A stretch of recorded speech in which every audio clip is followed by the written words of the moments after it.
నమస్తే, welcome to Leo. మనతో ఉన్నారు సీనియర్ జర్నలిస్ట్ డివి శ్రీనివాస్ గారు. సార్ నమస్తే. నమస్తే. వైఎస్ జగన్మోహన్ రెడ్డి 2024 ఎన్నికలు అయిపోయిన వెనువెంటనే ఒక ప్రెస్ మీట్ పెట్టి అవ్వాతాతలకి ఇచ్చిన డబ్బులు తీసుకున్నారు కానీ ఓట్లు ఎక్కడ అన్నాడు. అదేవిధంగా అక్క చెల్లెల ఓట్లు ఎక్కడ అన్నాడు. ప్రతి ఒక్కరికి బటన్ నొక్కాను, నా ఓట్లు ఎక్కడ అని చెప్పి అంటూనే తనకున్నటువంటి కసిని బయటపెట్టేశాడు. అదేవిధంగా వచ్చిన 11 సీట్లకు గాను అసెంబ్లీకి వచ్చినటువంటి ఒక దాఖలాలు లేవు. అసెంబ్లీకి డుమ్మా కొట్టాడు. ఇప్పుడు కౌన్సిల్ మండల్లో చర్చ జరగాలి అంటే అక్కడ రవస చేస్తూ రచ్చరచ్చ చేస్తూ అటు సోమవీరాజు గారి పైన దాడి, ఇప్పుడు చూసుకుంటే ఆనంద్ గారి పైన దాడి. సో ఏంటి సార్, ఏంటి వ్యూహం, జగన్ వ్యూహం ఏంటి అంటే ఏం చెప్తారు? కోడెనాగు అనే సినిమా చూసావా? ఇప్పుడు పాత సినిమా శోభన్ బాబుది కోడెనాగు అని, అందులో ఒక పాట ఉంటుంది. కోడెనాగు పగ 12 ఏళ్ళు, నాలో రగిలే పగ 100 ఏళ్ళు 100 ఏళ్ళు.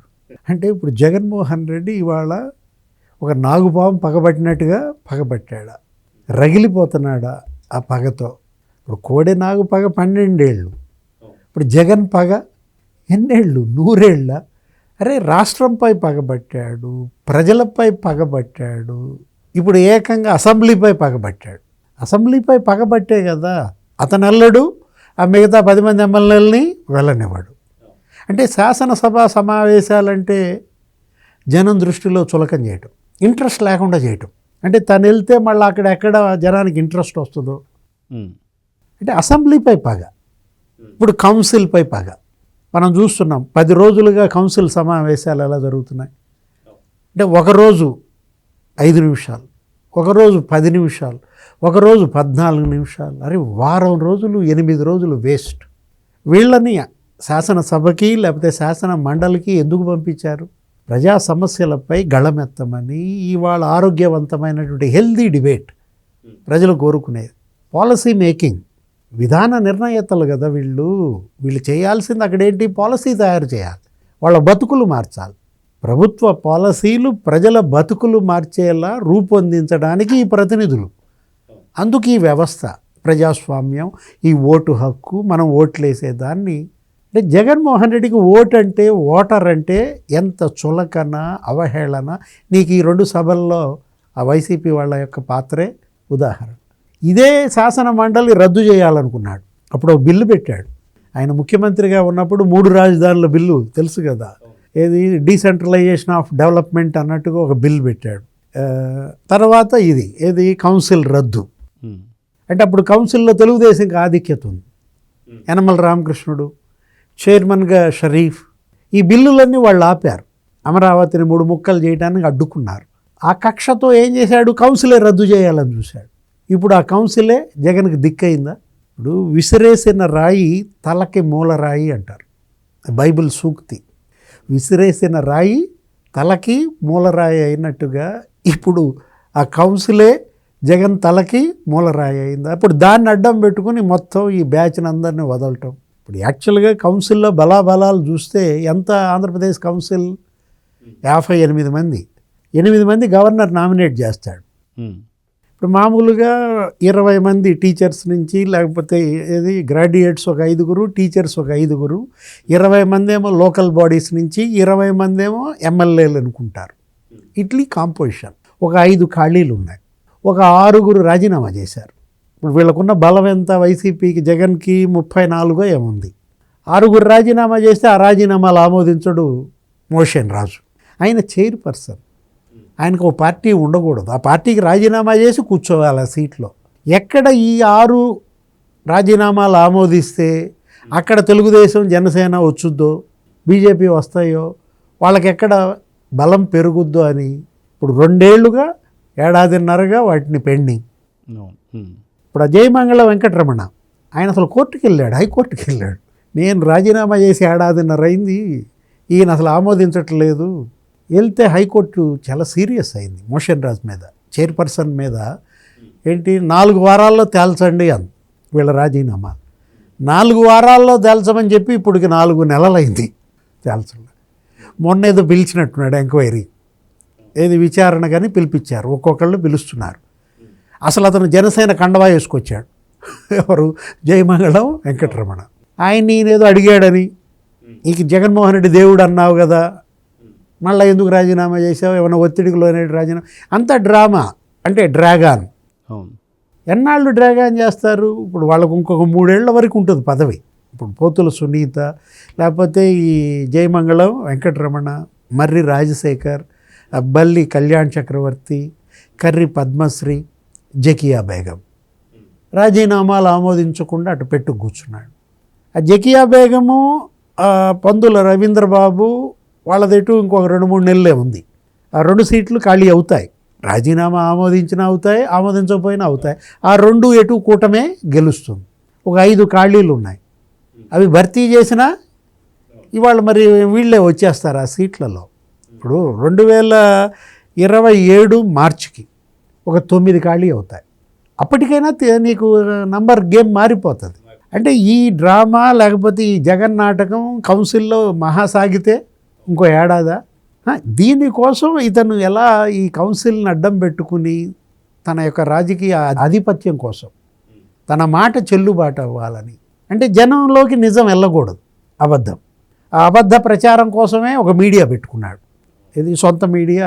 అసలు ఏ పార్టీ కన్నా సొంత మీడియా ఉంటుందా? మనం చూసింది ఇక్కడే తెలుగు రాష్ట్రాల్లోనే. బీఆర్ఎస్ వాళ్ళకేమో నమస్తే తెలంగాణ, ఈయనకేమో ఇది పెట్టారు. రాజశేఖర రెడ్డి బతుకున్నప్పుడే పెట్టాడు ఇది. ఏది సాక్షి. ఇంకా కొంత కూలి మీడియా ఉంటుంది, నీలి మీడియా అంటారు. ఇక దాంట్లో ఇక జగన్మోహన్ రెడ్డి ఇక ఆయన ఇంద్రుడు చంద్రుడు, ఆయన చేసిన మంచి పనులు. చంద్రబాబు ఇవాళ విలన్ అంటూ నారాసుర రక్త చరిత్రాన్ని దాంట్లోనే రాస్తారు. మొత్తం అంతా ఏది ఇప్పుడు బాబాయిని కిరాతకంగా రాస్తారు, గుండెపోటు అంటారు. సాక్షిలో రాశారు గుండెపోటు అని. అవును. అంటే ఇప్పుడు అది కాస్త హత్యని తేలగానే చంద్రబాబు చేతిలో గొడ్డలు పెట్టి లోకేష్ చంద్రబాబే చంపించారు, బీటెక్ రవి లేకపోతే ఆదినారాయణ రెడ్డి అన్నారు. ఎవరు అంతలో అరెస్ట్ అయ్యారు? తెలుగుదేశం వాళ్ళు అరెస్ట్ అయ్యారా, వైసీపీ వాళ్ళు అరెస్ట్ అయ్యారా? సొంత ఇంట్లో వాళ్ళే సార్. భాస్కర్ రెడ్డి జైలుకి వెళ్ళాడు, మీ బాబాయ్. అంటే హంతకుల్ని నువ్వు కాపాడుతున్నావు. నీ చెల్లెలే అంటోంది, మీ పిన్నమ్మే అన్నది, సౌభాగ్యమ్మ ఓపెన్ లెటర్ రాసింది. ఏంటి, ఒక కన్ను ఇంకో కన్నుని ఎలా పొడుస్తుంది అంటాడు. అసెంబ్లీలోనే హంతకుల్ని జగన్మోహన్ రెడ్డి ఎలా బ్లంట్గా కాపాడాడో, మాట్లాడాడో, వక్రీకరించాడో, దర్యాప్తును ప్రభావితం చేశాడో 5 ఏళ్ళు సీఎంగా మనం చూసాం. అరెస్ట్ చేయనీయకుండా అడ్డుకున్నాడు సిబిఐ. ఏది, అవినాష్ రెడ్డిని అరెస్ట్ చేయడానికి వెళ్తే కర్నూలు హాస్పిటల్లో అతను పెట్టి వాళ్ళ అమ్మకి గుండెపోటు డ్రామా ఆడి 3 రోజులు వాళ్ళు గెస్ట్ హౌస్లో ఉండి అరెస్ట్ చేయలేకపోయారు. ఎస్పీ చేతులు ఎత్తేసాడు ఆ కేసులో. ఇప్పుడు అవినాష్ రెడ్డిని అరెస్ట్ చేస్తే లా అండ్ ఆర్డర్ నా చేతిలో లేదన్నాడు.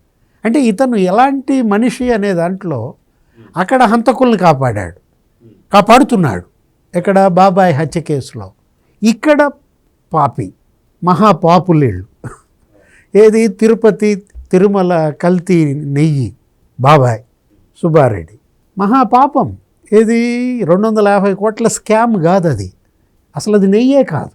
68 లక్షల కిలోల రసాయనాలు, పామోలిన్, పామ్ కెర్నాయిల్, లప్సా, దాంతో తయారు చేసినటువంటి ఒక పేస్ట్తో వీళ్ళు నైవేద్యం పెట్టారు స్వామికి, అభిషేకాలు చేశారు విగ్రహాలకి, ప్రసాదాలు పంచిపెట్టారు భక్తులకి.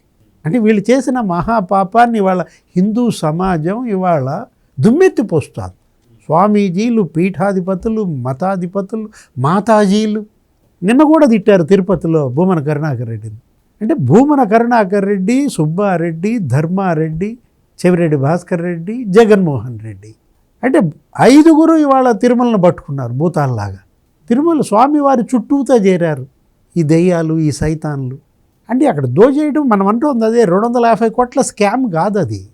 100 మంది హిందువుల నమ్మక ద్రోహం, 100 కోట్ల హిందువుల నమ్మక ద్రోహం, 100 కోట్ల హిందువుల విశ్వాసఘాతుకం.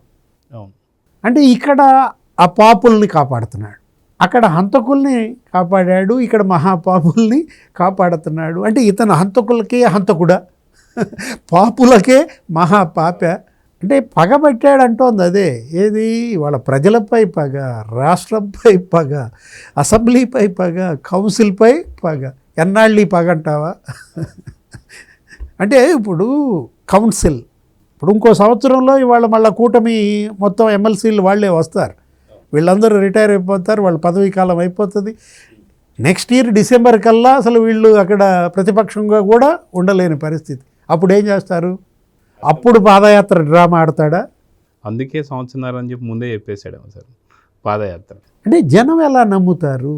ఇప్పుడు ఇంత ద్రోహం చేసినటువంటి జగన్మోహన్ రెడ్డిని జనం నమ్ముతారు అనుకుంటే ఇంక అంతకన్నా పిచ్చితనం ఇంకోటి ఏముంటుంది? అటు హిందూ మతానికి ద్రోహం చేశాడు, ఇటు క్రైస్తవ మతానికి ద్రోహం చేశాడు. రెండిటికి ఇవాళ చెడ్డ రేవడి, రెంటికి చెడ్డ రేవడి. హిందూ క్రైస్తవం రెంటికి చెడ్డ రేవడి జగన్మోహన్ రెడ్డి. సో మీరు అన్నట్టు ఖచ్చితంగా తల్లికి ద్రోహం చేశాడు, చెల్లికి ద్రోహం చేశారు, ఓట్లేసిన ఓటర్స్కి ద్రోహం చేశాడు, రాష్ట్ర ప్రజలకు గతంలో 151 సీట్లు ఇచ్చిన ప్రజలకి ద్రోహం చేశాడు, అటు క్రైస్తవులకి ద్రోహం చేశాడు, ఇటు హిందువుకి ద్రోహం చేశాడు, ఇటు అసెంబ్లీకి ద్రోహం చేశాడు, ఇటు కౌన్సిల్కి ద్రోహం చేశాడు. మొత్తానికి మహాపాపిగా ఆ దేవుడు ముందు కూడా నిల్చున్నాడు సార్. సో చూద్దాం సార్. ద్రోహి ద్రోహి అంటే ద్రోహి అనే సినిమా ఇతంతో తీయాలా? అవును. సో చూద్దాం సార్ ఏం జరగబోతుంది. నమస్తే సార్.